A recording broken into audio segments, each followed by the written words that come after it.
Today I want everybody to take the 5 precepts.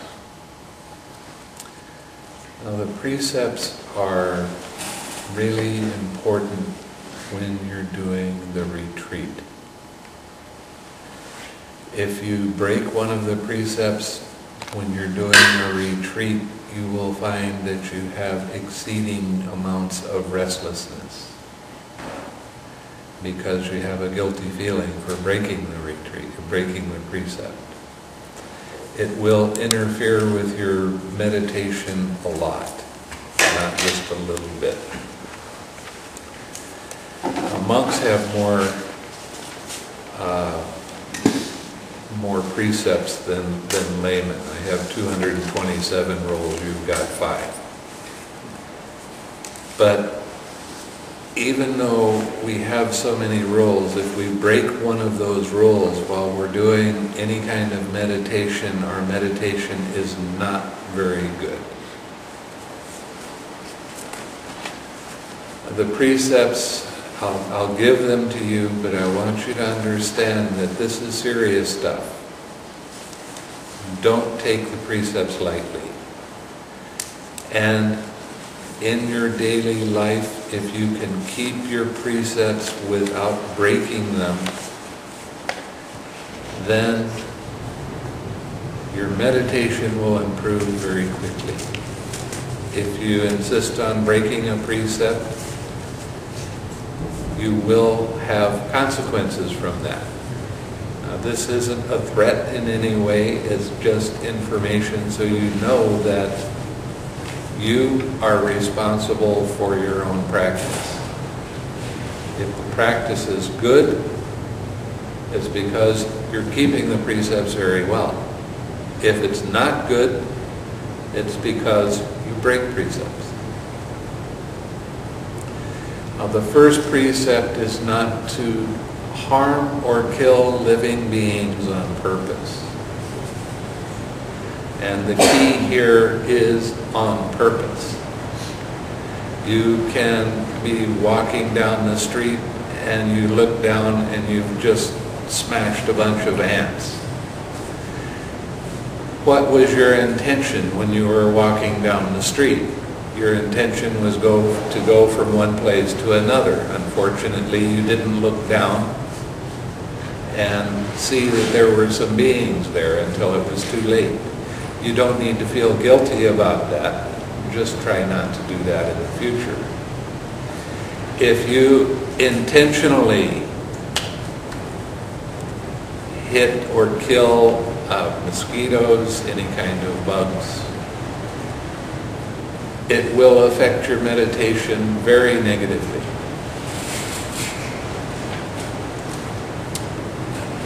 You will have a lot of fear arising. You'll have anxiety arising while you're doing your meditation.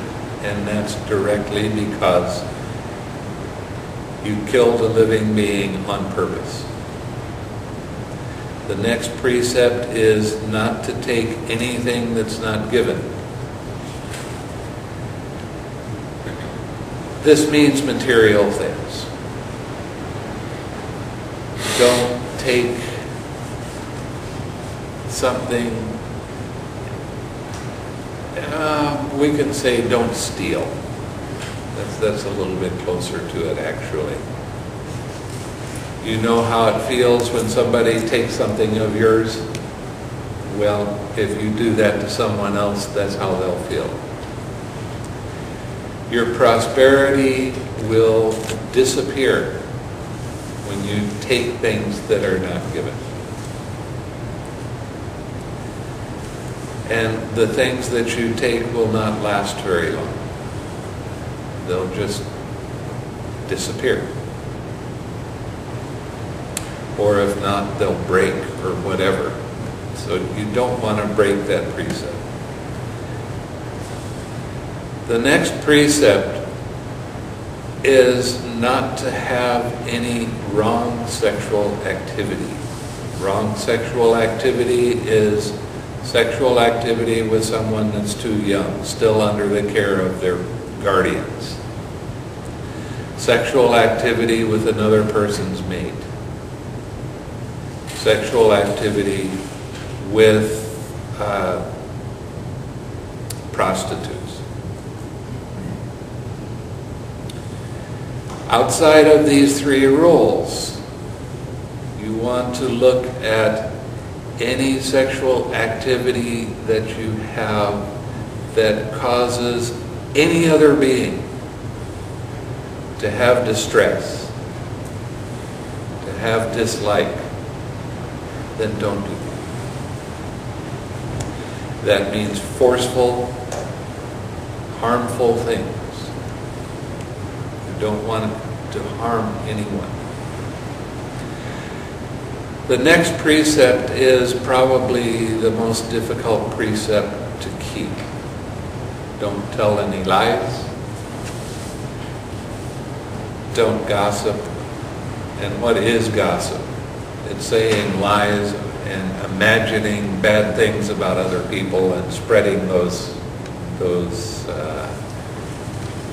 kinds of words. Don't slander. Slander means there's two different groups. And in one group I say, you know, this other group, they did such and such. And they start to get angry. And then I go from that group to the other group and I say, they're really angry at you because of such and such. And they're saying this. And slander means splitting apart. So you don't want to do that. And don't use harsh language. That means cursing. Using really rough speech.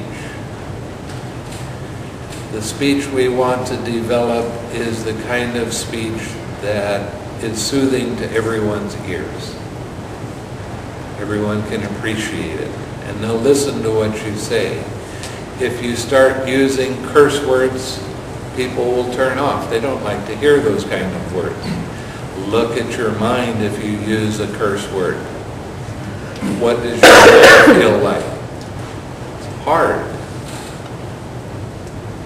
And that's exactly the opposite of what the Buddha was teaching. Now the last precept is not to take any drugs or alcohol that dull mind.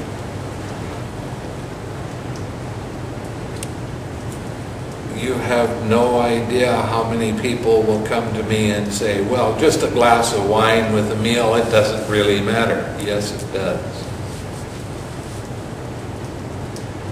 A little bit of pot now and then is okay. No, it's not. Why? Because it dulls your mind out. And that dullness stays for a long time. I have worked with people that were alcoholics. Now that's an extreme.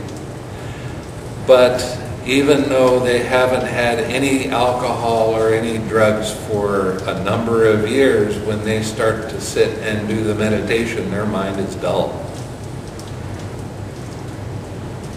You take one glass of wine at the start of the week, at the end of the week you start sitting in meditation, your mind is dull.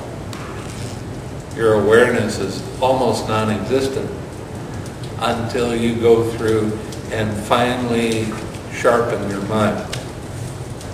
So it wastes your time of mental development if you take drugs or alcohol. When I was in Burma, I started to catch a cold. So I went to somebody and they said, well, here, take an aspirin. And I didn't want to take anything.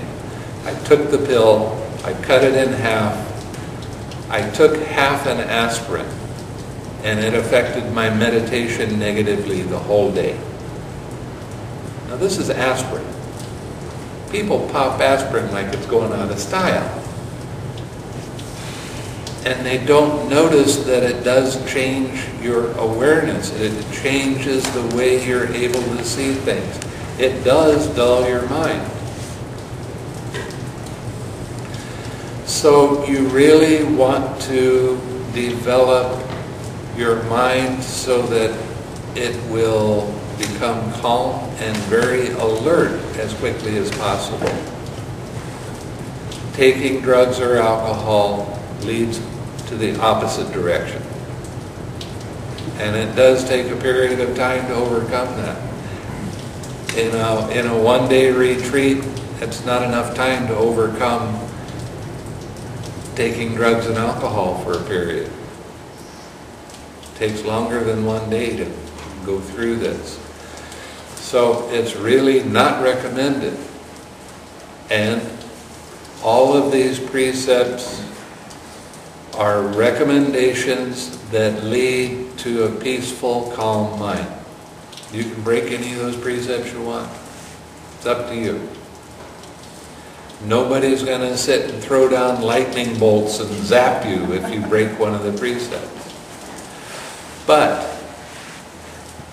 if you break one of the precepts as soon as you recognize that you've done that, forgive yourself for making a mistake. Take the precepts again with the determination not to break them. Now the precepts are real interesting because the more you keep your precepts without breaking them, the faster your mind becomes calm. I had a student in Asia and Malaysia that she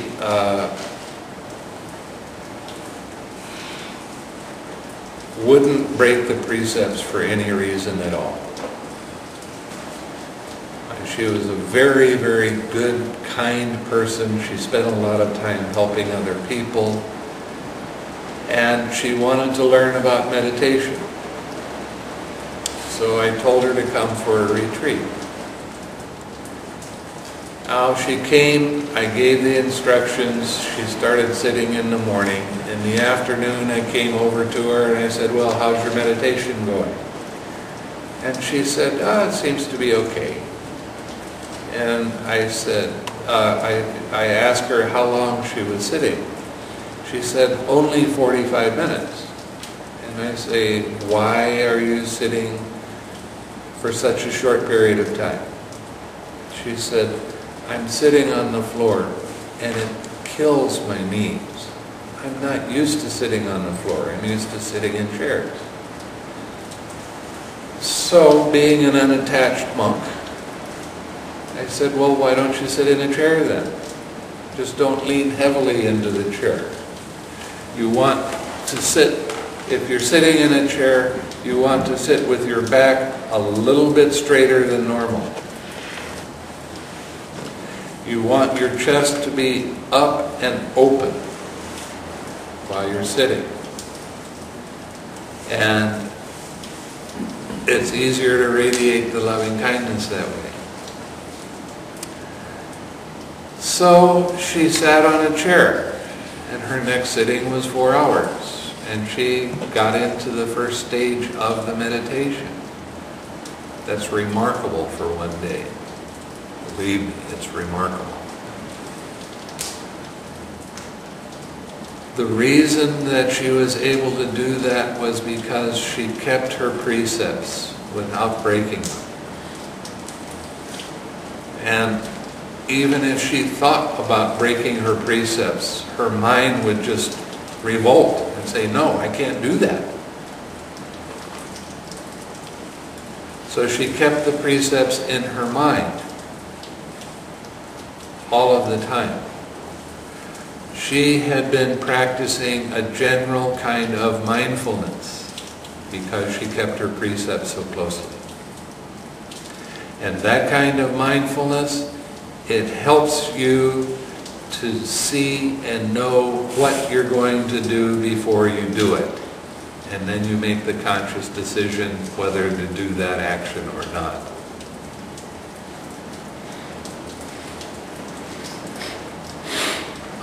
When I give retreat, every day we take the precepts.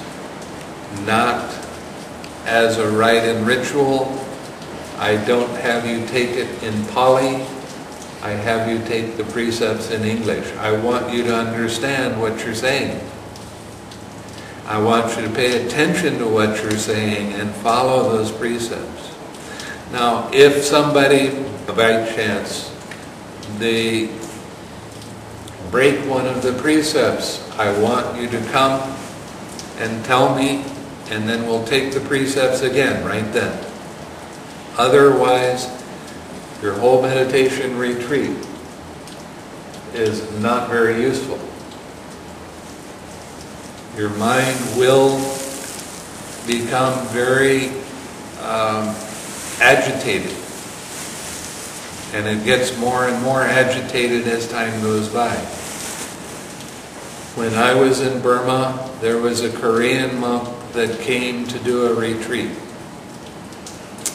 And he had been a Mahayana monk and he became a Theravada monk.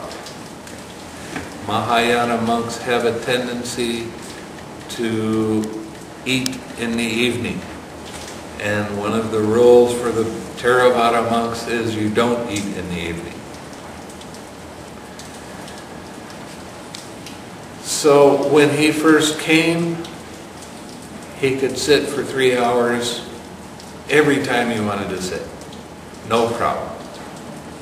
As he stayed there, he started eating an evening meal.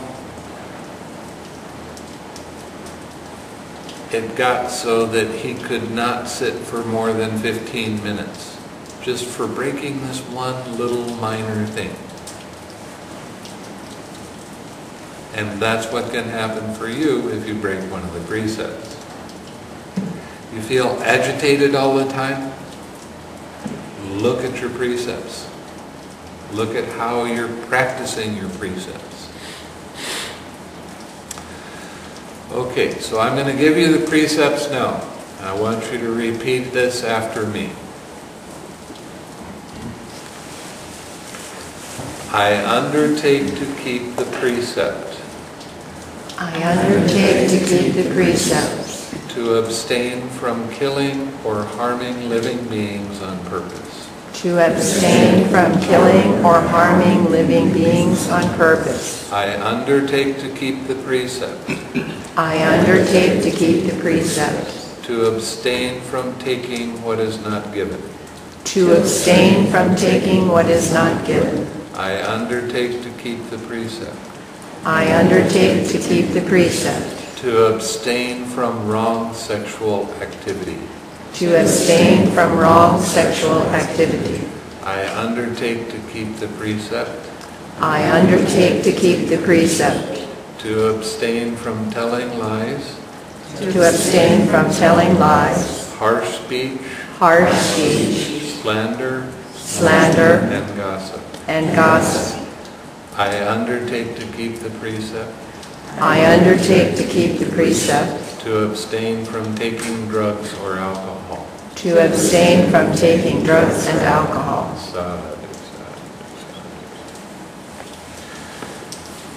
Okay, now you're officially in the retreat. I want to give you the instructions. Now the loving kindness that I'm going to be teaching you is probably different from any other kind of loving kindness that you've practiced before.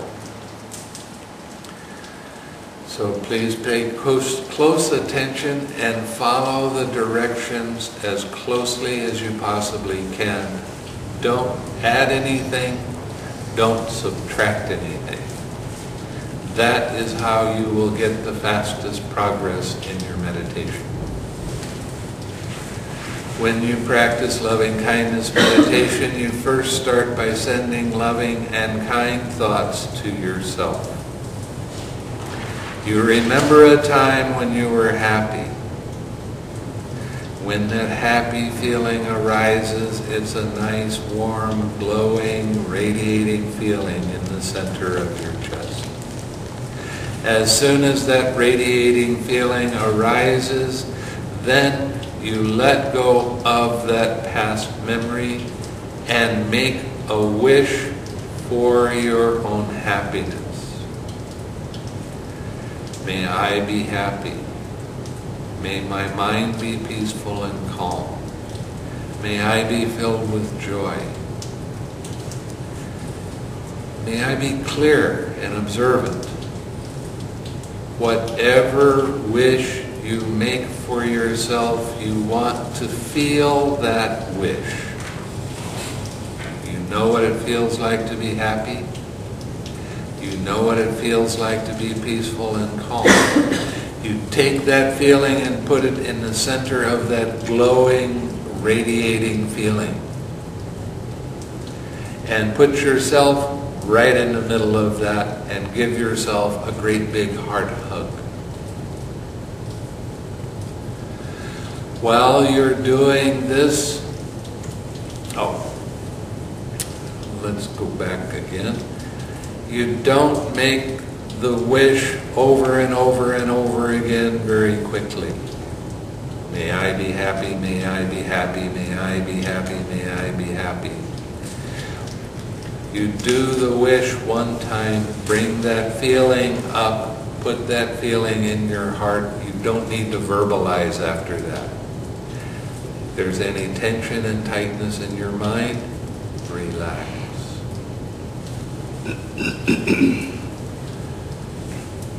When that feeling starts to fade, then you can make another wish. It can be the same wish over and over again, as long as it has meaning for you and it's not turned into a mantra. Or you can change it to another wish. Whatever wish you change it to, you want to feel that wish. This is a feeling meditation.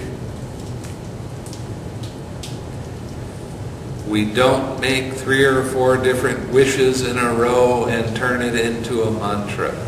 That's a mental process. This is a feeling process. While you're doing this, your mind will begin to think about other things. Welcome to the real world. And that's okay. It doesn't matter. As soon as you notice that your mind is thinking about something else, let that thought be there by itself. Now, every time mind's attention moves from your object of meditation to something else, there is a tension and tightness that arises in your head and in your mind, and sometimes in other parts of your body. You can be sitting very nicely and all of a sudden you notice that your hand is tight. Well, let that go. You can be sitting very nicely and you can feel like coughing. You got a tickle in your throat. Now, you don't want to cough.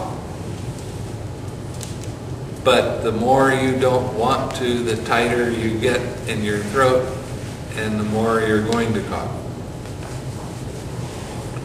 So what to do? Let go of that tension and tightness in your head and in your mind. Also, let go of all those tight muscles in your throat. If you're going to cough, let your body cough automatically. You keep your mind on your object of meditation. Now, it doesn't matter if your mind wanders away 50 times, and 50 times you notice that your mind has wandered away. You let go of the distraction, relax, and come back to the feeling of loving kindness and radiating that feeling.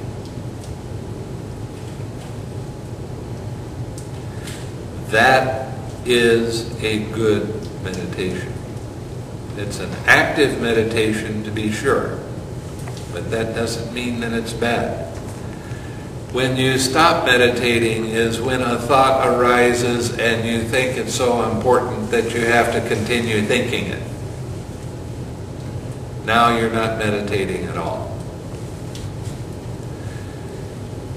As soon as you notice, even if you're in mid-sentence, that your mind has been distracted, then let go of that distraction right then. Relax the tightness caused by that distraction. Come back to the feeling of loving kindness, making a wish for your own happiness. When you're sitting in meditation, please do not move your body at all. Don't wiggle your toes, don't wiggle your fingers, don't scratch, don't rub, don't change your posture, don't rock back and forth. Sit still. You can move as much as those flowers. So, while you're sitting like this, there can be some sensations that arise. Itching, a want to cough, a want to sneeze, heat, vibration, pain. And as soon as that arises, you will notice the first thing the mind does after it goes to that sensation is it begins to think about it. Geez, I hate that feeling when it's like this. I want it to stop. I want it to go away. Every thought about the feeling makes the feeling bigger and more intense.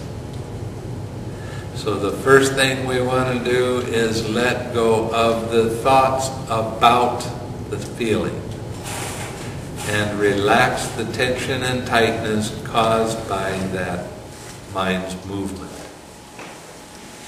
Next, you'll notice there is a tight mental fist wrapped around that sensation. That is aversion. I don't like it. I don't want it to be there. Why does it have to distract me now? But the truth is, when a sensation arises, it is there. That's the truth. That is the Dhamma of the present moment. Anytime you try to fight with the truth, anytime you try to control the truth, anytime you try to change the truth, it's a cause of suffering. So your job is to allow the truth to be there without any resistance at all. Make that sensation just like it's a bubble floating in the air. If the wind blows one way, the bubble will move that way. If the wind changes and goes the other way, the bubble will move again. It doesn't matter. This is learning how to lovingly accept whatever arises in the present moment.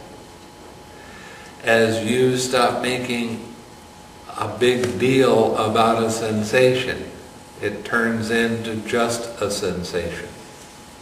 And when it turns into just a sensation, it becomes much easier to endure. It doesn't bother you so much. Now you relax.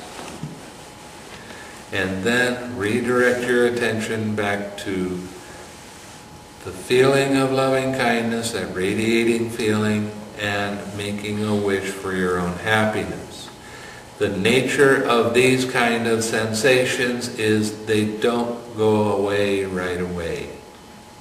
So your mind is going to bounce back to it.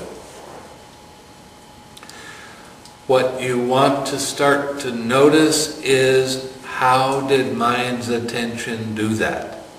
How did it go from being on your object of meditation to this sensation?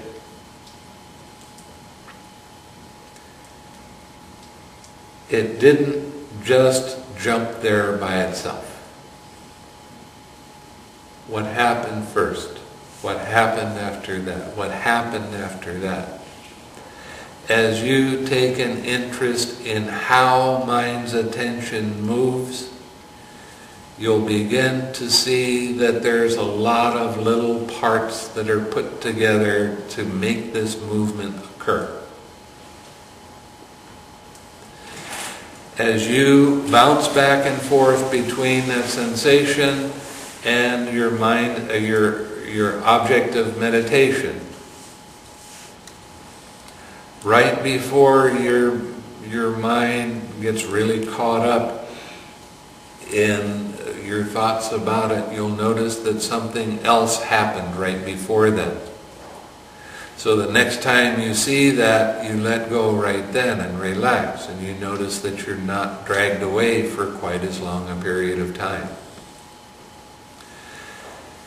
As you begin to see how the process works, the amount of time that is distracted becomes less, the amount of time that you're on your object of meditation becomes more.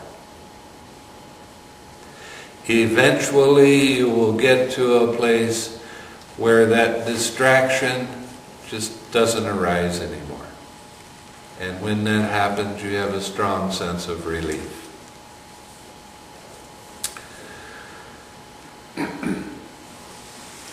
You want to sit radiating this loving and kind feeling to yourself for the first 10 minutes of every sitting. After 10 minutes, then you want to start sending loving and kind thoughts to your spiritual friend. Your spiritual friend is someone of the same sex, and they are alive.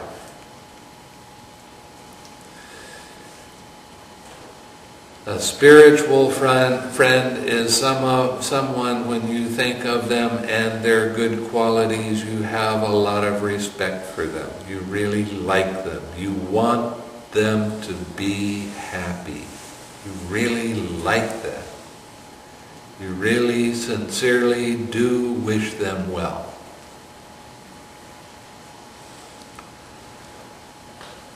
The more sincere you are with wishing your spiritual friend happiness, the easier it is to stay with that friend without being distracted. So, you're sending loving and kind thoughts to yourself. May my mind be peaceful and calm.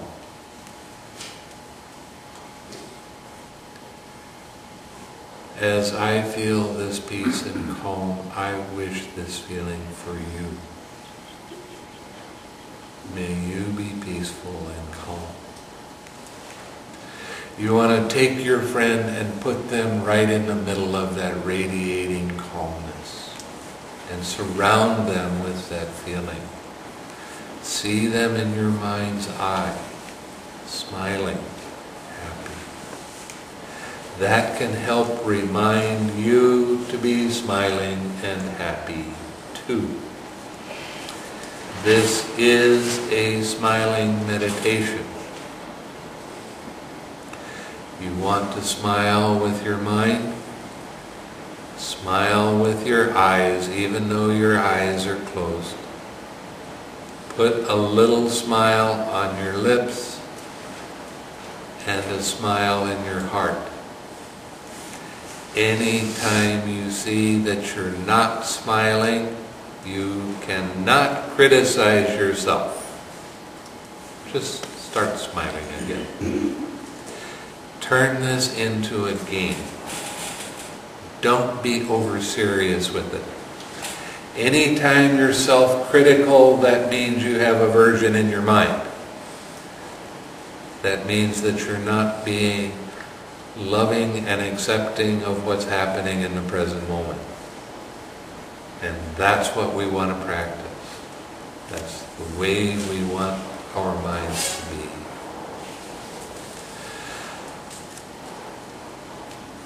Again, it doesn't matter how many times your mind gets distracted. What matters is, as soon as you notice that distraction, you let the distraction go You let it be, you relax, you redirect your attention back to your object of meditation. Now your object of meditation is your spiritual friend. Making a wish for their happiness, feeling that wish, surround them with that feeling, and give them a heart hug. Again, the more sincere you really do wish them well, the more sincere you are, the easier the meditation becomes. Now, if you start to get sleepy and your mind starts to dull out, this is a process. What happens is you start to lose interest in sending loving and kind thoughts to yourself or to your friend, and you let your mind kind of ho-hum. And before long it gets kind of dreamy, and before long it gets kind of sleepy, and then your body starts to droop, and then you start nodding. And you think, oh no, I want to stay on my object of meditation, and you straighten up really, really fast, and you let your mind just kind of do what it's going to do after a minute or so, and now you're back down to sleepy again. When you're doing your sitting meditation, you want to sit with your back a little bit straighter than normal. So there's a slight bit of tightness or tension. When you notice that, when you notice that your back is starting to slump, that means that the sloth and torpor is coming. You let that be and relax right then. You won't get caught for near as long a period of time. Now, if the sloth and torpor is really heavy, and you've sat for at least a half an hour, then you can get up and do your walking meditation.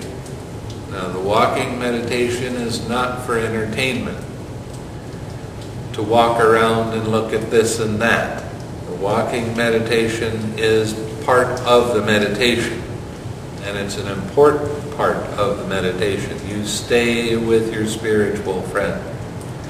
You pick a place where you can walk back and forth, and you walk to the end of that walking space and stop and don't turn around. Walk backwards. You get to the end of that walking space, stop, go forwards. Stop, walk backwards. When you walk backwards, you have to pay more attention, and you start putting more energy into watching. The next time you go for your sitting, the sitting will be without sloth and torpor. That's one of the ways that you can overcome this. When sloth and torpor comes, it starts as a feeling, and it's not a particularly pleasant feeling. Right after that feeling, there's craving, the tension and tightness, the I like it, I don't like it mind. Right after that, there's all of these dreamy kind of thoughts. And your habitual tendency, when your mind dulls a little bit, you always act in this way. When you notice that your mind is caught by the sloth and torpor, the more interest you take in seeing how the process works, and the more interest you take in sending that loving and kind thought to your friend, the faster it will go away.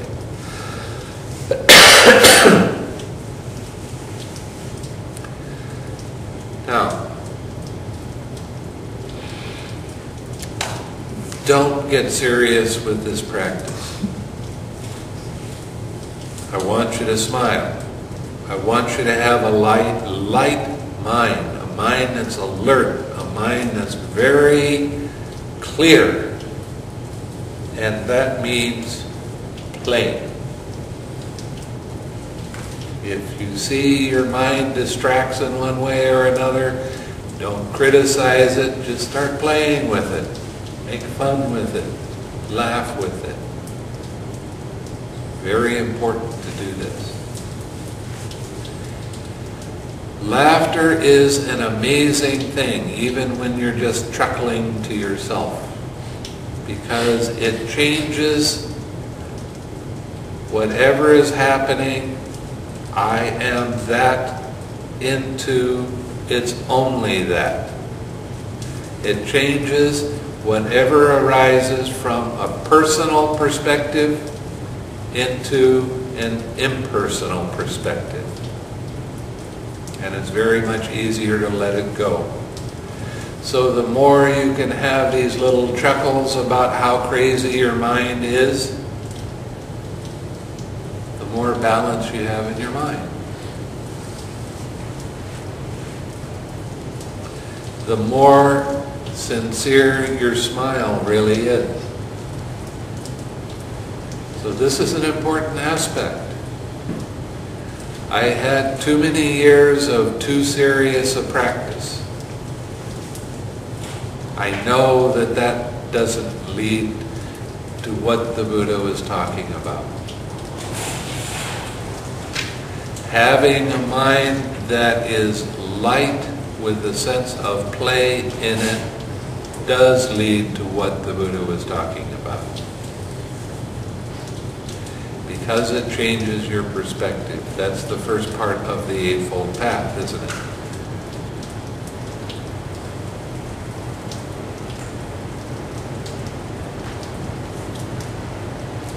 Sit no less than 30 minutes. When your sitting is good, sit longer. We're not going to have any bells here except for lunch and when I give the Dhamma talk in the afternoon.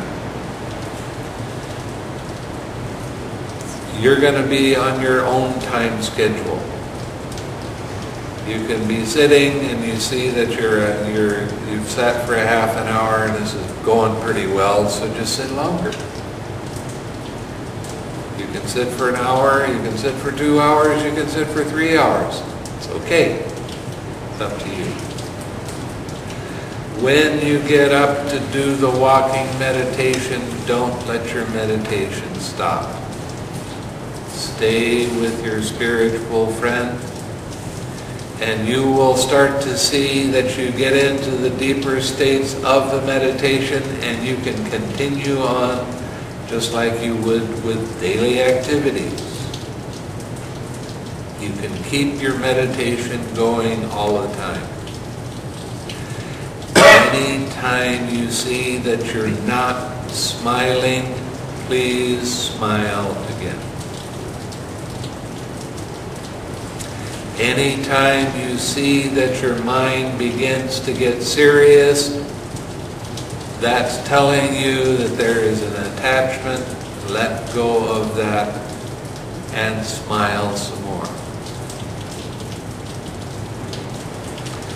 When you do your walking meditation, I don't want you to walk super slow.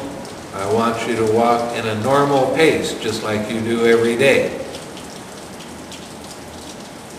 But stay with your spiritual friend.